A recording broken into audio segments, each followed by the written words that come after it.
Bir boy odamni qimmatbaho soati yo'qolib qolibdi. Uni shahar hokimi, shahar valisi sovg'a qilgan ekan.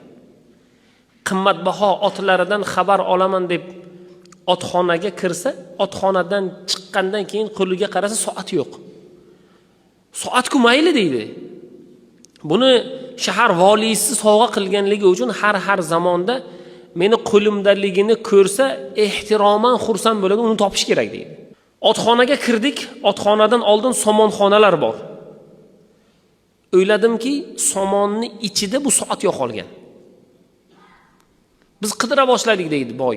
Yordamchilar bilan, ayonlar bilan u yo'g'ini bu yoqqa, somonni bu tomonga, bu tomondagisini u tomonga, butun hamma narsani qidirib, to'z-to'palon qilib hamma yordamchilarni chaqirdik, soatni topa olmadik.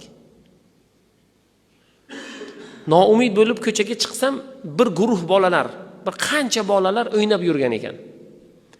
Bolalarga aytdim, meni soatim yo'qoldi mana bu somonxonada. Agar kim topib bersa, unga katta mukofot beraman. Bitta qo'chqor beraman, dedi. Topib bergan odamga bitta qo'chqor beraman.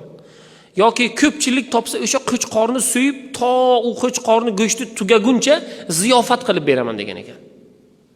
Bolalar xursand, koptok o'ynayotgan bolalar xursand, o'zi qorinlari och, yugurib somonxonaga kirib, qiy-chuv, g'ala, g'ovur bilan soat qidira boshlashdi. Soat yo'q.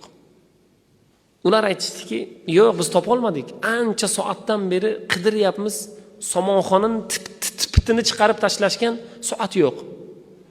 Boy hayron bo'lib, noumid bo'lib, endi shahar valisiga qanday deyman? Uni bir rasmi yo'q-ku, men xuddi o'shanaqasidan bir yasatay. Uni qayerdan olganligini men bilmasam.